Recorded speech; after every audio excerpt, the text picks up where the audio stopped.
নমস্কার। West Bengal state electricity distribution company limited অর্থাৎ ডব্লিউবিএসইডিসিএল এর যাদের বিদ্যুৎ সংযোগ রয়েছে তাদের ক্ষেত্রে একটি সুখবর।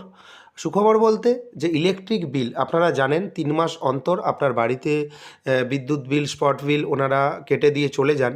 সেই বিল আপনাকে পেমেন্ট করতে হয়। সেক্ষেত্রে অনেকে যারা ১০০ ইউনিটের উপরে ব্যবহার করেন তাদের ক্ষেত্রে কিন্তু খুবই সমস্যায় পড়তে হয়। সমস্যা বলতে যখন দেখবেন ইউনিট ইনক্রিজ হয়ে গেছে, সেক্ষেত্রে আপনি দেখবেন ১০০ ইউনিটের পর আপনাদের যে অ্যামাউন্ট কিন্তু চেঞ্জ হয়ে যায়, অর্থাৎ ইউনিটের রেট কিন্তু বেড়ে যায়। সেক্ষেত্রে মাননীয় মুখ্যমন্ত্রী শ্রী শুভেন্দু অধিকারী মহাশয় উনি ঘোষণা করেছেন যে জানুয়ারি ২০২৭ সাল থেকে আপনারা প্রতি মাসে বিল পাবেন, অর্থাৎ ইলেকট্রিক বিল আর ৩ মাস অন্তর আসবে না, প্রতি মাসে আপনারা বিল পাবেন। সেক্ষেত্রে একটি সুবিধা হয়েছে। আর যে ইউনিটের যে রেটটা ইনক্রিজ হওয়ার যে ব্যাপারটা সেটা কিন্তু অনেকাংশে কমে আসবে। আশা করা যাচ্ছে যে প্রতি মাসে যদি ইলেকট্রিক বিল দেওয়া হয় সেক্ষেত্রে কিন্তু অনেক মানুষ উপকৃত হবেন।